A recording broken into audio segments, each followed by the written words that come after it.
오늘 들어가는 소단원 명은 몰인데요. 몰이라는 용어는 오늘 수업 말에 다음 차시 예고할 때 알려드릴 거고, 오늘 우리가 배울 개념 용어는 세 가지예요. 원자량, 분자량, 화학식량, 이 세 가지 모두 다 처음 들어볼 수 있는데 얘네들 개념 도입하고 문제 하나 풀고 오늘 진도는 마무리입니다. 27페이지에 원자량이라는 단어가 나오는데요. 얘는 사실 그렇게 깊이 있게 이해할 필요는 없어요. 얘를 어떻게 활용하는지만 알면 되는데, 근데 또 너네가 이 용어에 대한 이해가 없으면 계속 문제에 등장할 때마다 조금 거부감을 보이기 때문에 개념에 대해서 조금 깊이 있게 살펴볼 건데, 이해가 안 되더라도 그냥 그렇구나 하고 넘어가도 되는 개념입니다. 여기는 일단 교과서 읽어보면서 도입해 볼 건데요. 원자량, 원자의 질량은 매우 작아서 원자 한 개의 질량을 직접 측정할 수 없고 실제의 값을 그대로 사용하는 것도 너무 불편하다.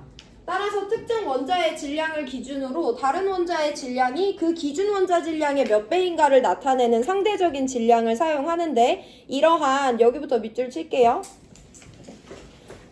상대적인 질량값을 원자량이라고 하며 이때 질량수가 12인 탄소의 원자량을 12로 정하여 기준으로 삼는다까지 쭉 밑줄 치시면 됩니다.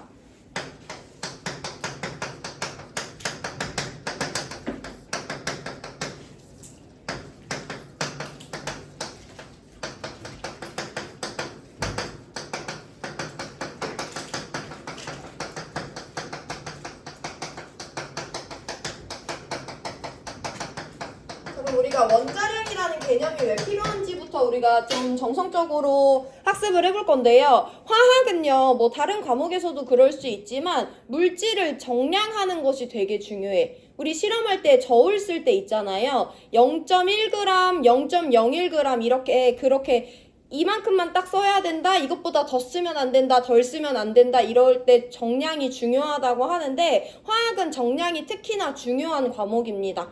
0.1 단위로 소수점이 틀려버려도 실험의 결과가 달라질 수가 있어요. 그래서 정량이라는 것이 매우 중요하다는 걸 알고 있으면 되는데, 너네 1학년 가탐실 때 란돌트 반응 실험했던 거 기억나시죠?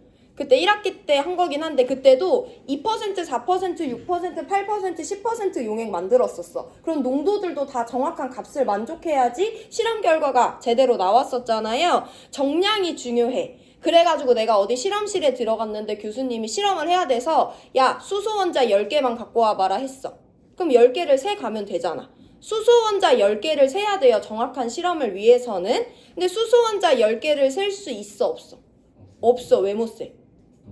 수소 원자 한 개가 눈에 보이지 않을 정도로 작은데 우리가 한 개도 못 세는데 10개를 어떻게 세겠어? 해서 10개 세는 것은 별일이 아니지만 그 주어가 수소 원자라는 것이 문제예요. 그럼 우리 그럴 땐 어쨌든 수소 원자 10개를 사용해야 되기 때문에 정량을 해야 되는데 다른 방법을 활용해야겠죠. 아예 불가능하잖아. 원자 한 개, 두 개를 세는 것은. 그럴 때 어떻게 할 수 있겠어?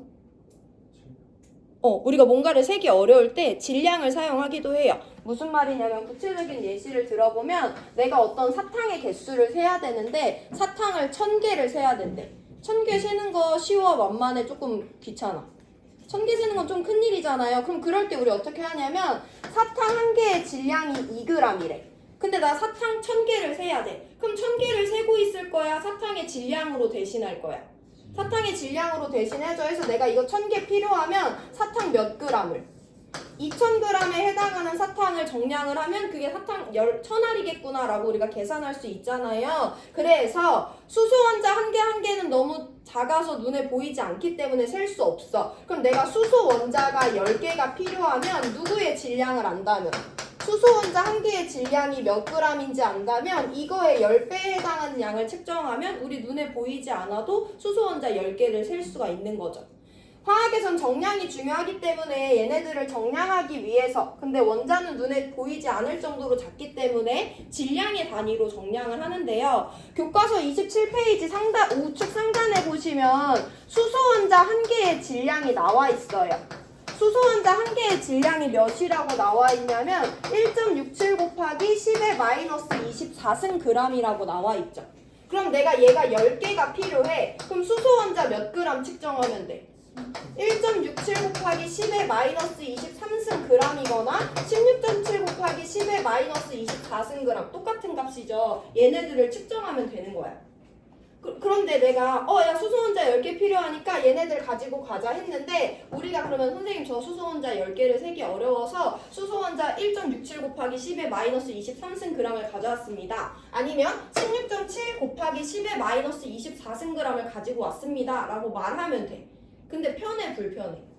너무 불편하잖아. 10의 마이너스 23승, 10의 마이너스 24승 이와 같은 단위를 붙이는 것이 불편하고요. 그럼 0.000000167g이라고 표현해야 되는데 이건 더 불편한 거지. 이런 불편함이 있었어. 그러고 보니까 또 옆에 누가 있냐면 우리가 주변에서 많이 보는 탄소 원자가 있는데요. 탄소 원자는 1.99 곱하기 10의 마이너스 23승 g이에요. 한 개당. 얘도 내가 몇 개가 필요해서 질량을 표현하려고 하는데 1.99 곱하기 10의 마이너스 23승 g이다. 0.00000000199g이다 라고 표현하는 것이 너무 불편한 거야. 그런 불편함을 겪고 있는데 그러고 보니까 수소 원자 한 개 질량 표현하는 게 너무 불편하네? 탄소 원자도 한 개 질량 표현하는 게 불편하네? 근데 얘네들은 한 개당 질량이 10의 마이너스 23이나 24로 대충 비슷한 거야. 그럼 우리가 굳이 평소에 여기부터 중요합니다. 질량을 단위를 사용할 때 g을 사용하는데 얘네들의 g에 대한 값이 너무 작기 때문에 불편하잖아요. 그럼 얘네들의 질량을 굳이 g 단위를 사용을 안 하면 되잖아. 그러고 보니까 얘랑 얘는 g을 이용하기엔 서로 불편하게 너무 작은데 얘네들의 값은 비슷한 거지. 야 그럼 원자 한 개 질량은 너무 작은데 원자 한 개들의 질량은 걔네끼리끼리 비슷하니까 얘네들만의 질량을 상대적으로 표현해서 다른 단위를 만들어보자 한 거예요. 그래서 나온 게 원자량입니다. 여기 내용 이해 안 하셔도 되는데 원자량이라는 개념이 나온 것은 우리가 평소에 질량 단위에 사용하는 g이나 킬로그램을 이용해서 원자들의 질량을 표현하는 것은 너무 불편하다. 얘네들은 너무 가볍기 때문에. 그래서 얘네들만의 질량을 표현할 수 있는 새로운 개념을 만들면 의사소통하는 데 훨씬 편하겠구나 생각이 든 거예요. 그래서 원자들의 질량을 상대적으로 표현하는 것에 필요성을 느꼈습니다. 근데 걔네만의 상대적인 리그를 만들려면 분명히 누가 있어야 되는 거야? 기준이 있어야 되지. 우리가 그냥 정성적으로 표현하면 야 탄소가 수소보다 무겁대, 산소가 탄소보다 무겁대 라고 표현하지만 화학에선 정확한 수치로 걔네들을 수치화시키는 것이 중요해요. 그럼 기준점이 필요했던 거고 그 기준을 누구로 삼은 거냐면 탄소의 원자량을 12라고 기준으로 하자. 얘보다 두 배 무거우면 걔는 24, 얘보다 절반만큼 가벼우면 걔는 6이라고 하자 해서 상대적인 서열을 나타내기로 한 거예요. 이래서 원자량의 개념이 나옵니다. 정리해드리면 원자들의 질량은 너무 가벼워서 그램 단위로 사용하기엔 너무 불편했습니다. 그래서 원자들만의 상대적인 질량을 표현하는 개념이 등장하게 됐고요. 그것이 원자량입니다. 그럼 우리한테 중요한 건 얘네들의 원자량이 실제로 어떻게 결정이 됐고 어떻게 활용을 하냐는 건데 그 내용이 밑에 교과서에 나와요. 일단 교과서 밑줄 한번 쳐보면 제일 밑에 두 줄입니다.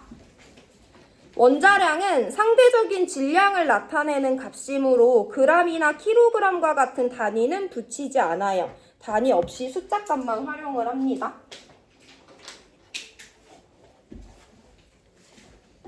자, 그럼 여기부터는 본격적으로 개념에 들어가는데요. 그럼 내가 이제 얘를 기준으로 삼기로 했지만 얘에 비해 어떤 애는 얼만큼 무겁고 어떤 애는 얼만큼 가벼운지에서 수치화시켜야 된다고 했잖아. 그 수치화시키는 과정은 생각보다 단순해요. 누구를 사용할 거냐면 양팔저울을 사용을 합니다. 양팔저울을 사용할 거고 내가 만약에 탄소랑 수소의 상대적인 질량이 궁금해. 그럼 어떻게 하냐면 여기를 탄소 접시로 만들어, 여기를 수소 접시로 만들어. 그리고 얘네들을 탄소랑 수소를 각각 넣어서 접시의 질량이 똑같아지는 지점을 찾는 거예요. 일단 들어보세요. 여기 내가 탄소 원자를 한 개를 넣어놨는데 여기에 지금 색깔이 없어서 구별 없이 그릴게요. 수소 원자를 넣을 건데 언제 딱 균형이 맞아졌냐면 탄소 원자 하나가 왼쪽 접시에 들어있을 때 수소 원자 12개가 오른쪽 접시에 들어있어야지 양팔저울의 수편이 딱 맞는 거야. 그럼 이거 우리 관계 해석할 수 있지. 탄소 원자 한 개의 질량과 수소 원자 12개의 질량이 같구나. 그럼 원자 한 개당 질량은 누가 더 무거운 거야? 탄소가 더 무겁다라고 알 수 있지. 근데 우리한테 중요한 건 수치화라고 했잖아요. 얘네들을 수식으로 표현해 볼 겁니다. 얘네들을 수식으로 나타내 보면 왼쪽 접시에는 탄소 원자가 1개 있어요. 오른쪽 접시에는 수소 원자가 12개가 있어요. 지금 얘네들의 질량이 어떻다? 똑같으니까 양팔저울이 수평이 맞았겠지. 이와 같은 수식으로 표현을 하시면 됩니다. 이런 그림 자료를 수식으로 변환할 수 있어야 돼요. 그럼 이제 수소의 상대적인 질량값을 찾아줄 건데 우린 이미 누구를 기준으로 정해놨어? 탄소의 상대적인 질량을 12라는 값으로 정해놨죠. 그럼 탄소 원자의 상대적인 질량은 12니까 좌항이 1 곱하기 12에서 12가 되고 이게 12개 곱하기 수소 원자의 상대적인 질량과 같다라고 정리할 수 있죠. 이거 정리해보시면 수소 원자의 상대적인 질량은 1이다 라고 계산할 수 있는 거예요. 탄소보다 수소가 가볍다는 건 알 수 있는데 얼마만큼 가볍냐면 탄소는 12일 때 수소는 1이다. 12분의 1배만큼 수소가 탄소보다 가볍다라고 수치화시킬 수 있으면 됩니다. 이런 과정에 따라서 모든 원자들의 원자량이 결정이 된 거예요. 한 번 더 연습을 해보면 좀 감이 더 잡힐 텐데 이번에는 탄소와 산소의 상대적인 질량 관계가 궁금한 거야. 그럼 여기는 탄소 몇 개 넣고 여기 산소 몇 개 넣었을 때 언제 얘네들의 질량이 같아지는지 확인하면 되죠. 언제 같아졌냐면 왼쪽 탄소 접시에 탄소가 4개가 들어있고 오른쪽 산소 접시에 산소가 3개가 들어있을 때 질량이 똑같았다. 그러면 탄소 4개랑 산소 3개의 질량이 똑같으니까 한 개당 질량은 누가 더 무거운 거야? 산소가 더 무거운 거지. 그거 알죠? 그걸 정성적 해석이라고 합니다. 그럼 정량적으로 산소가 탄소에 비해 정확히 몇 배가 무거운지를 알아야지 이와 같은 숫자 값으로 산소의 원자량을 표현할 수 있죠. 30초 드릴 건데 얘네들의 질량 관계를 수식으로 한번 표현해 보세요. 몇 개 탄소의 질량이 몇 개 산소의 질량이랑 같은지.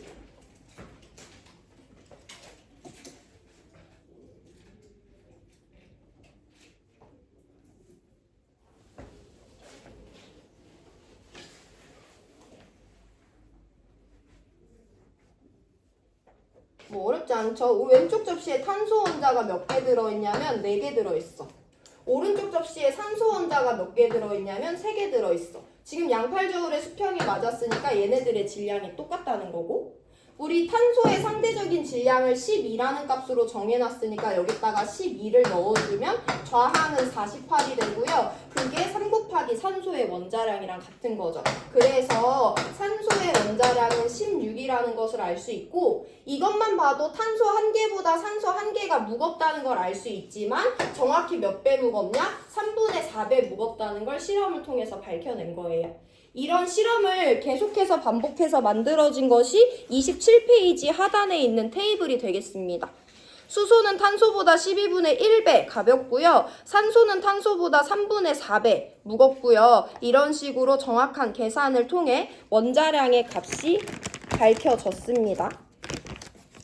원자량은 원자들의 질량이 너무 가벼워서 그람 단위로 표현하기에 불편했기 때문에 새롭게 만들어진 용어고요. 그때 기준이 탄소라는 것이 중요하고요. 탄소가 12라는 것을 꼭 알고 계셔야 됩니다. 그래서 탄소보다 몇 배 가볍고 몇 배 무거운지에 따라 원자량을 다 결정해놨고요. 이건 다 외우지 않아도 돼요. 필요하면 문제에서 항상 알려주는 값이거든요. 이걸 외웠다는 가정하에 나오는 문제는 없습니다. 그치만 탄소는 기준이기 때문에 탄소의 원자량이 12라는 건 알고 있어야 돼요. 자, 우리 그럼 원자량의 개념을 이해했다는 가정하에 이게 기본이 되면 분자량과 화학식량 이해하는 게 쉽거든요. 넘어가서 밑줄 치고 용어 도입합니다. 2번째 줄.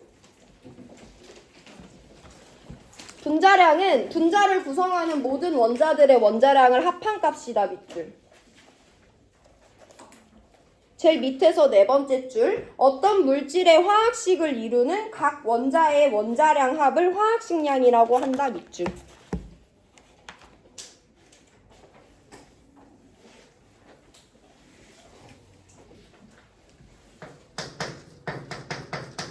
자, 지금 분자량이라는 개념이 도입됐는데요. 원자량은 원자들의 상대적인 질량을 나타내는 거잖아. 분자량은 분자의 상대적인 질량을 나타내는 거예요. 얘네들을 구별하는 건 그렇게 큰 의미가 없지만 이따가 말씀드릴 거고, 그럼 분자량은 어떻게 구하냐면 분자를 구성하는 원자들의 원자량의 총합이다라고 나와 있어요.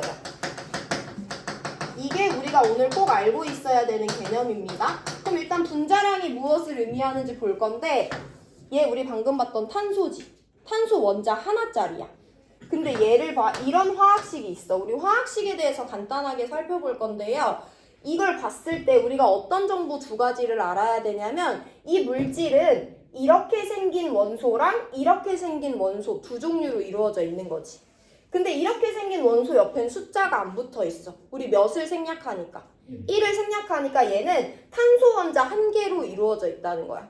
얘 옆엔 뭐가 붙어 있으니까? 2가 붙어 있으니까 얘는 탄소 원자 한 개, 산소 원자 두 개, 총 3개 원자로 이루어진 물질이라는 거죠. 그럼 얘는 원자 하나짜리가 아니잖아. 이런 애들은 원자라고 부르지 않아요. 단일 원자로 있는 이런 애들이나 이런 애들이나 이런 애들을 우리가 원자라고 표현하지, 원자가 2개 이상 붙어있는 애들은 원자가 아닌 거야. 그럼 얘를 부르는 이름은 따로 있겠죠. 그게 분자인 거예요. 근데 뭐가 분자인지 분자가 아닌지는 일단은 대상 개념이 아니기 때문에 제가 제시를 해드립니다.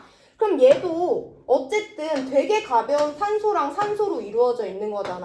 1.99 곱하기 10의 마이너스 23승, 그 다음에 몇이니 산소가? 2.66 곱하기 10의 마이너스 23승 이런 애들 3개로 이루어져 있으니까 얘 한 개의 실제 질량도 매우 가볍겠지. 그래서 얘도 마찬가지로 우리가 이전에 도입했던 원자량을 이용해서 이 물질의 상대적인 질량을 표현해요. 그람이라는 질량 단위가 아니고. 그럼 얘의 상대적인 질량은 어떻게 표현하냐? 간단합니다. 얘를 구성하고 있는 원자량의 합이 얘의 상대적인 질량이 되는 거예요. 그럼 얘의 분자량을 알아내기 위해선 우리가 두 가지를 확인해야 되는데 뭐냐면, 첫 번째, 분자를 구성하는 원자들이 누군지 서술할 수 있어야 돼요. 두 번째는 간단합니다. 그래서 걔네들의 원자량이 얼마인지 알고 더해주면 돼요. 그럼 CO2의 상대적인 질량을 확인하려면 이 두 가지를 알아야 되는데 같이 한번 해볼게요. CO2를 구성하는 원자는 누구다. 탄소 1개, 산소 2개니까 이 3개 원자로 이루어져 있죠. 이게 CO2를 구성하는 원자들의 다 서술한 거예요. 그 다음에 뭐 더해주면 돼? 원자량 다 더해주면 되죠. 27페이지 참고하시면 탄소 원자량 12, 산소 원자량 각각 16입니다. 얘네들을 다 더해주면 CO2의 상대적인 질량은 44다라고 표현할 수 있어요. 근데 CO2의 상대적인 질량은 44인데 CO2는 원자가 아니라 분자기 때문에 CO2의 원자량이 44다라고 표현하는 것이 아니라 CO2의 분자량이 44다라고 표현하는 것 뿐이에요. 상대적인 질량은 이 물질을 구성하는 원자들의 원자량을 더해주면 됩니다. 반복해서 연습을 해볼 건데, H2O라는 분자가 있어요. 얘 분자래. 이게 분자인지 아닌지는 구별 안 하셔도 돼요. 그럼 얘의 상대적인 질량, 분자량을 계산하기 위해선 두 가지를 체크해야 된다고 했죠. 첫 번째, 얘를 구성하는 원자들이 누군지 다 서술해야 돼. 얘는 누구로 이루어져 있어. 수소 원자 2개랑 산소 원자 하나, 총 3개 원자로 이루어져 있죠. 그럼 내가 얘네들을 구성하는 원자를 모두 서술했으니까 누구만 더해주면 돼? 원자량만 더해주면 돼요. 수소 원자의 원자량은 1이고요. 산소 원자의 원자량은 16입니다. 이거 다 더하면 18이잖아요. 그러면 H2O라는 이 작은 분자의 상대적인 질량은 18이다. 짧게 표현하면 H2O의 분자량은 18이다. 라고 설명할 수 있는 거죠. 한 번만 더 연습하고 문제로 내드릴 건데, CH4라는 분자가 있대. 얘를 구성하는 전체 원자 몇 개야, 얘들아? 5개지. 탄소 원자 하나 있고요. 수소 원자 4개 있어요. 그럼 얘를 구성하는 원자들을 다 서술했으니까 원자량만 더해주면 되는 거죠. 탄소 원자량 10이고요. 수소들은 1입니다. 그럼 얘네들을 다 더하면 16이 나오니까 CH4라는 분자의 상대적인 질량은 16이다. CH4의 분자량은 16이다. 라고 서술하시면 됩니다. 그럼 각자 30초 드릴 건데 누구의 분자량을 계산해 보냐면 NH3의 분자량, 내가 계산할 수 있는지 확인해 보세요. 이게 우리가 오늘 배우는 내용 중에 가장 중요한 겁니다. NH3의 분자량.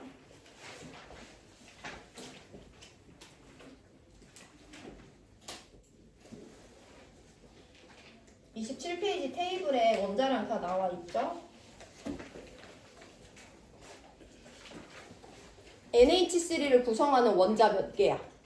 4개.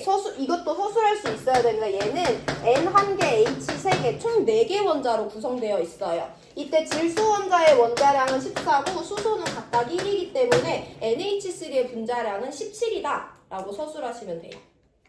분자량 이해되셨죠? 분자량이 가장 중요합니다. 그럼 나머지는 똑같은데 그 밑에 우리 누구 밑줄 쳤냐면 화학식량이라는 애도 밑줄 쳤어요.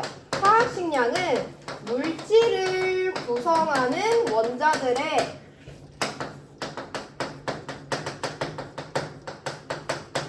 원자량의 총합입니다. 분자량이랑 화학식량의 개념 자체는 그렇게 다르지 않아요. 표현 방법만 다른 건데 뭐가 다른 거냐면 예를 들어 이렇게 생긴 물질이 있대. 너네 1학년 때도 많이 봤던 물질이지. 얘는 분자가 아니야. 얘가 왜 분자가 아닌지는 여러분들이 설명할 수는 없고요. 얘 원자야 아니야. 원자는 내가 원자 몇 개짜리라 했어? 하나짜리라고 했잖아. 얘 구성하는 원자 몇 개니 얘들아?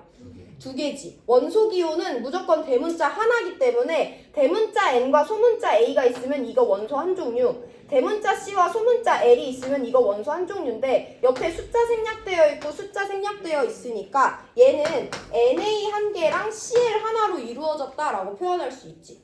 그럼 얘는 원자 2개짜리니까 원자라고 표현하면 안 되고요. 우리는 확인할 수 없지만 얘는 분자도 아닙니다. 그럼 그런 애들을 뭐라고 표현하면 되냐면 물질이라고 표현하면 돼요. 그냥 국어적인 내용이야. 원자도 물질이라고 표현해도 되고요. 분자도 물질이라고 표현해도 되는데 원자도 분자도 아닌 얘네들은 그냥 물질이라고밖에 표현을 못하는 거야. 그럼 어쨌든 화학식량은 물질을 구성하는 원자들의 원자량의 총합이라고 했어. 우리 이 물질을 구성하는 원자가 누군지 서술할 수 있는 거죠. 나트륨 1개, 염소 1개입니다. 그럼 이제 뭐만 더해주면 돼? 얘네들의 원자량만 더해주면 돼요. 나트륨 원자량 23이고요. 염소의 원자량 35.5입니다.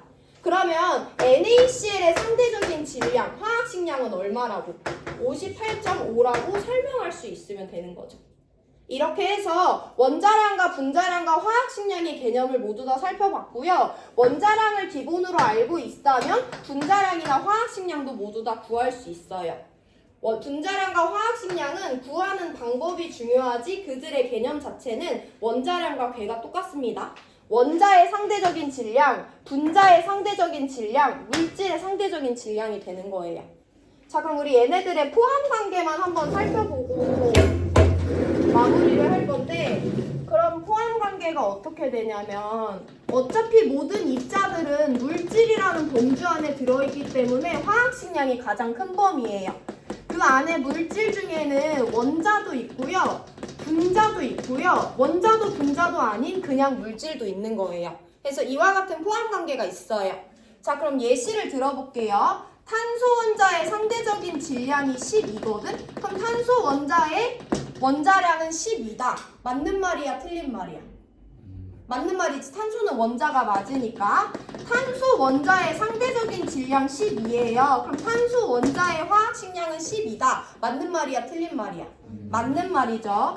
CO2라는 애의 상대적인 질량은 44인데요. CO2의 원자량이 44다. 이건 맞는 말이야, 틀린 말이야? 틀린 말이야. 왜냐면 얘는 뭐가 아니니까. 원자가 아니니까 틀린 말이에요. 44가 틀린 게 아니라. 그럼 CO2의 분자량이 44다. 맞는 말이야, 틀린 말이야? 맞는 말이에요. 얘는 분자니까.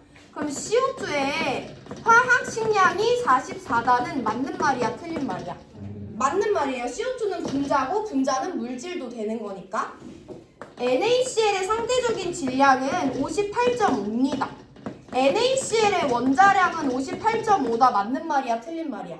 틀린 말이야. 우리가 배우진 않았지만 NaCl의 분자량이 58.5다도 틀린 말이에요. 얘 분자가 아니에요. 그럼 얘한테 표현될 수 있는 유일한 방법은 이거 하나죠. NaCl의 화학식량이 58.5다 라는 개념만 만든 거예요. 오늘 배운 내용 중에 기억하고 있어야 되는 내용 짚어드릴 테니까 한번 표시해 두시고 문제풀이 들어갈 건데요. 첫 번째 원자량 배웠습니다. 원자들의 상대적인 질량을 표현하는 값으로서 상대적인 질량이 키워드고요. 기준이 누구다? 탄소다. 탄소 얼마다? 12다라는 거 알고 계셔야 돼요. 분자량도 화학식량도 모두 다 분자와 물질의 상대적인 질량을 나타내는 건데 구하는 방법을 잘 알고 계셔야 돼요. 분자량은 분자를 구성하는 원자들의 원자량의 총합, 화학식량은 물질을 구성하는 원자들의 원자량의 총합이다. 이렇게 세 가지 정도만 알고 계시면 되고요. 우리 질문 있는 사람 질문하시면 되고 일단 이번 단원 문제지 전체 다 받을게요. 문제지 4장 나눠드릴 거거든요.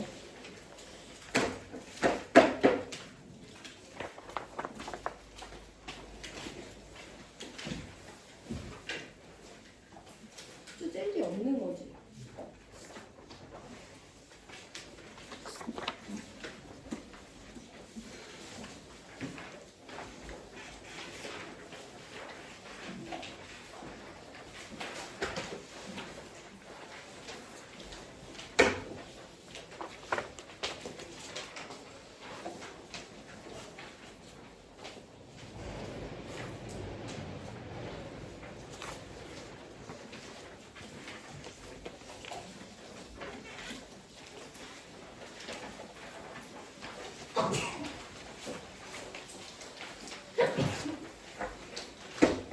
얘들 오늘 4장 받고 8페이지인데 문제지 하단에 쪽번호 써있는 거 아시죠?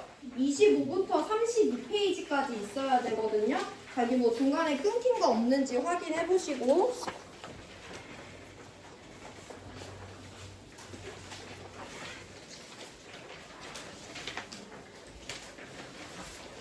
이 문제를 풀어봐야 내가 진짜 이해했는지 알 수 있어요.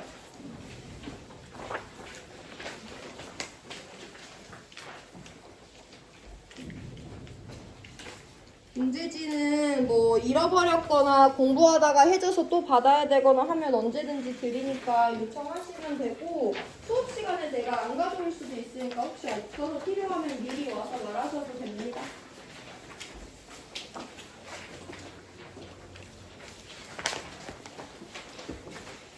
이 점짜리 1번 문제 하나 풀고 화학식량 마무리 할 거니까 1번 문제 한번 읽어보고 계세요.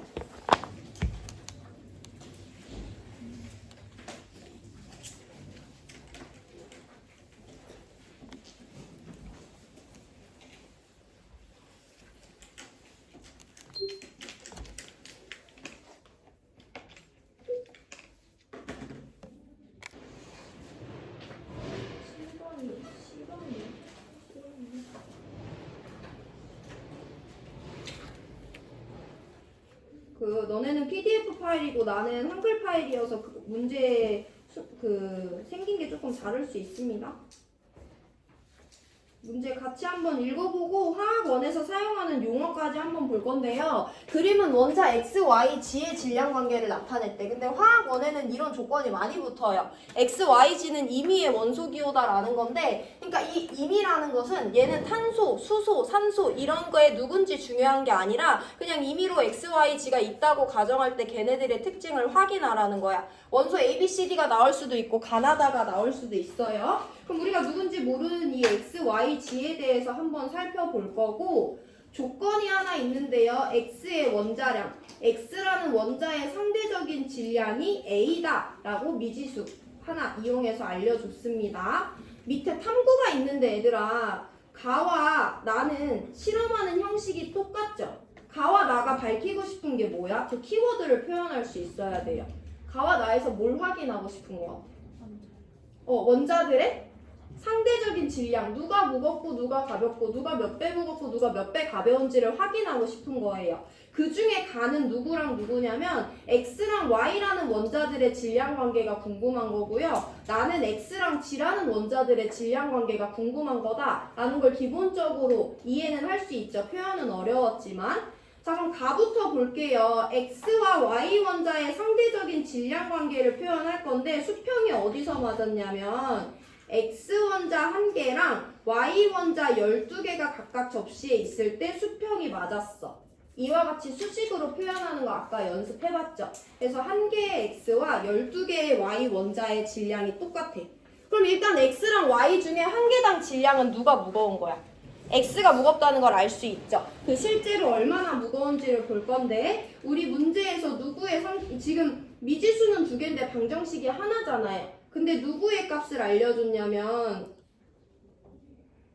x의 상대적인 질량이 소문자 a라고 알려줬어. 그럼 이 값을 여기 등식에다가 넣어주면 1 곱하기 a가 12y랑 같은 거니까 우리 y의 상대적인 질량도 a를 이용해서 12분의 1a구나 라고 표현할 수 있는 거죠.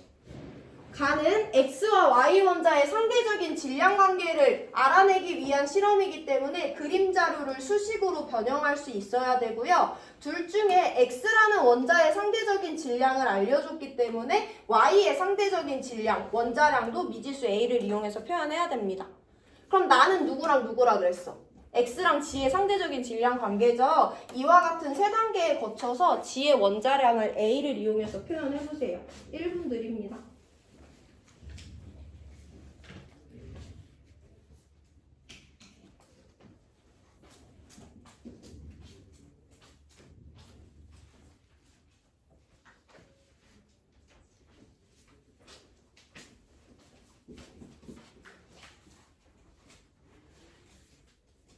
할만하죠? 이 그림을 일단 수식으로 변형해 보겠습니다. X원자 4개가 왼쪽 접시에 있고요. G원자 3개가 오른쪽 접시에 있는데 수평이 맞았대. 얘네들의 질량이 같다는 거지. 근데 우리 X의 상대적인 질량이 A라는 거 아니까 좌항에 4A 값을 넣을 수 있고 이게 G의 원자량의 3배랑 똑같은 거예요. 그래서 G의 원자량은 얼마다? 3분의 4A다 라고 서술할 수 있으면 원자량에 대해서 학습한 내용을 잘 이해하고 있는 겁니다. 그래서 우리가 여태까지 알고 있는 거 보면 A의 원자량, X의 원자량은 A, Y의 원자량은 12분의 1A, G의 원자량은 3분의 4A라는 걸 알아내는 것이 이 문제 자료 해석의 첫 번째 덩어리예요. 두 번째 덩어리까지 있습니다. 원자들의 원자량을 해석해서 X, Y, G의 원자량을 모두 다 동일한 미지수인 A라는 값을 이용해서 표현할 수 있어요. X가 Y보다 12배 무겁고 G가 X보다 3분의 4배 무거운 거죠. 원자 한 개당. 자, 그럼 이제 두 번째 덩어리로 들어갑니다. 그래서 결국에 문제에서 물어보고 있는 게 뭐냐면 X, Y, 2G의 분자량에 대해서 구해줘야 돼. X, Y, 2G의 분자량. 내가 아까부터 계속 강조하고 있지만 분자량을 구하기 위해서는 뭐를 알아야 돼? 걔를 구성하는 원자들이 누군지 서술할 수 있어야 되죠. 그 원자량들을 더해줘야 되는 거죠. 우리 일단 X, Y, G의 원자량을 다 구했으니까 두 번째는 한 거야. 그럼 이제 X, Y, 2G라는 화학식을 받았을 때 얘를 구성하는 원자가 누군지 서술할 수 있어야 되죠. 얘 구성하는 원자 몇 개니 얘들아? 네 개지. X 한 개, Y 한 개, Y 한 개, G 한 개, 총 4개 원자로 이루어져 있는 거잖아요. 그래서 X의 원자량 A, Y의 원자량 12분의 1A를 2번, 그리고 G의 원자량 3분의 4A를 모두 다 더해주면 이게 X, Y, 2G의 분자량이 되는 거예요. 이거 계산하시면 2분의 5A 나옵니다. 그래서 정답 2번 골라주시면 돼요. 일단 이 그림 자료를 해석하기 위해서 원자량의 개념을 이해하고 있어야 되고요. 이걸 토대로 문제를 해석하고 해결하기 위해서 분자량의 정의 알고 있었어야 되는 거예요. 우리 오늘 배운 개념이 모두 다 활용된 거고 2분 정도 시간 드릴 건데 질문 있으면 질문하시고 정리하시고요. 우리 다음 차시 예고하고 오늘 수업 마무리합니다. 교과서 29페이지 펴보시면 돼요.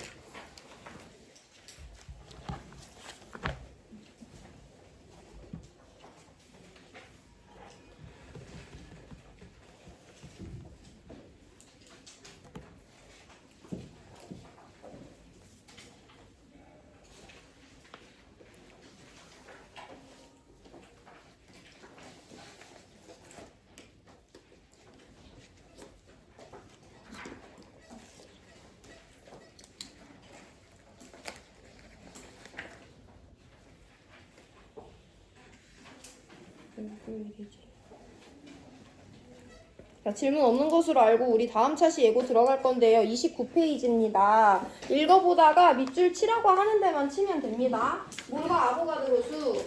일상생활에서 수량이 많은 물건을 표현할 때는 낱개보다 묶음 단위로 표현하는 것이 편하죠. 예를 들어 연필 12자루는 한 다스, 달걀 30개는 한 판, 마늘 100개는 한 접으로 표현한다. 원자와 분자는 매우 작고 가벼워서 물질의 양이 매우 적어 보여도 그 속에는 매우 많은 수의 원자나 분자가 포함되어 있다. 따라서 원자와 분자도 묶음 단위를 사용하여 양을 표현하는 것이 편리하다. 밑줄. 원자와 분자에서는 몰이라는 묶음 단위를 사용한다. 원자나 분자 1몰은 6.02 곱하기 10의 23승계를 뜻하며 6.02 곱하기 10의 23승을 아보가드로 수라고 고유 명칭을 붙여서 부르기도 한다라고 되어 있어요. 자, 몰이라는 단어에 대해서 원자량처럼 그 도입이 필요했던 배경에 대해서 이해를 해볼 건데, 우리가 묶음 단위라는 용어를 쓰진 않지만 한 판, 두 판, 한 다스, 두 다스라는 건 일상생활에서 많이 활용을 하죠. 계란은 하나, 두 개 사는 것이 불편해. 왜냐면 우리가 보통 집에서 밥을 먹을 때 보통 계란 후라이 2-3개씩 해서 먹잖아. 한 번 소비할 때 하나씩 소비하는 게 아니고요. 계란은 파손 위험성이 크기 때문에 항상 포장지에 포장이 돼 있어야 돼. 근데 하나하나 개별 포장하면 포장 비용이 너무 많이 들어가잖아. 그래서 달걀은 여러 가지 이유에 의해서 몇 개씩 묶어서 판매를 하고 묶어서 사는 거예요. 우리가 약속한 것은 계란은요. 한 판이라는 묶음 단위를 사용하고요. 그 한 판에 30개의 계란이 포함되어 있습니다. 우리가 연필을 잘 사진 않지만 연필도 마찬가지야. 포장도 해야 되고 몇 가지 이유에 따라서 묶음 단위를 쓰는데요. 연필은 다스라는 묶음 단위를 포함하고요. 연필 12개가 한 다스입니다. 12자루가 아니라 개라고 표현할게요.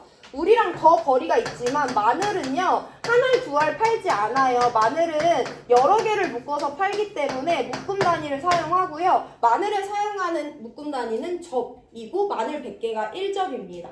근데 원자랑 분자도 똑같아. 내가 여기 분필 하나 작은 것을 갖고 있어. 우리 눈에 보이는 크기죠. 얘도 수없이 많은 분자들이 얘를 구성할 거 아니야. 근데 우리 눈에 보일 정도의 크기라면 여기 원자나 분자가 몇 개나 포함되어 있을까? 10 곱하기 10의 24승계가 포함되어 있을 수 있어요.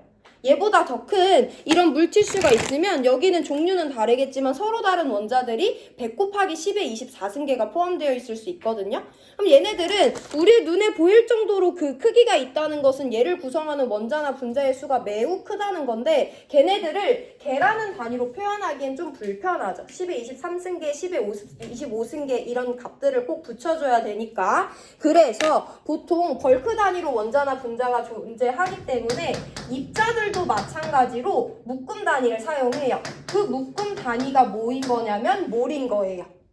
근데 여기는 30개, 12개, 100개보다 훨씬 더 많은 양을 우리가 표현을 해야 되잖아. 그래서 그 숫자가 큰 것 뿐인데 그 숫자가 몇인 거냐면 6.02 곱하기 10의 23승계가 되는 거예요.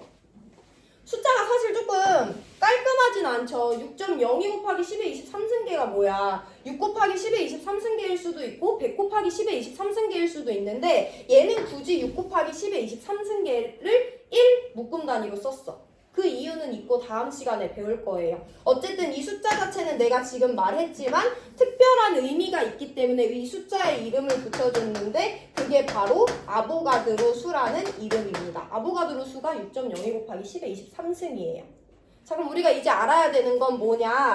몰이라는 단위랑 친숙해져야 돼요. 한번 볼게. 내가 계란을 한 판 샀어. 나 그럼 계란 몇 개 산 거야? 30개 산 거지. 내가 계란을 3판 샀어. 나 그럼 계란 몇 개 산 거야? 90개 산 거지. 해서 판과 개의 단위 변환 우리 일상생활에서 어렵지 않게 할 수 있거든요. 내가 탄소 원자를 1몰 샀어. 그럼 나 탄소 원자 몇 개 산 거야? 6.02 곱하기 10의 23승계 산 거랑 똑같죠. 아니면 조금 짧게 표현하려면 내가 이 숫자 뭐라고 부른다고 했어? 아보가드로 수라고 부른다고 했죠. 아보가드로 수는 보통 대문자 n에다가 대문자 a 아래 첨자를 붙여서 표현하기도 하거든요. 얘 n a개만큼 산 거다라고 표현할 수 있어요. 단위 변환에 익숙해지셔야 됩니다. 내가 예를 들어서 탄소 원자를 10몰을 샀어. 그럼 나 탄소 원자 몇 개 산 거야? 60.2 곱하기 10의 23승계 샀다고 표현하셔도 되고요. 6.02 곱하기 10의 24승계 샀다고 표현해도 되고요. 10 곱하기 n의 2개 샀다고 표현하셔도 됩니다. 어쨌든 개와 몰이라는 단위 간의 변환이 자유자재로 되면 되는 거예요. 이게 다음 차시 예고고, 다음 차시에 이 내용을 조금 더 자세히 설명하고 그 상위 개념으로 좀 더 복합 개념으로 넘어갈 거기 때문에 다음 시간에 오기 전에 원자량 꼭 복습이 되어 있어야 되고 분자량 꼭 복습이 되어 있어야 되고 몰이라는 개념과 조금 친해지고 오셔야 됩니다. 오늘 수업 여기까지 할 거고요. 질문 있는 사람 하시면 되고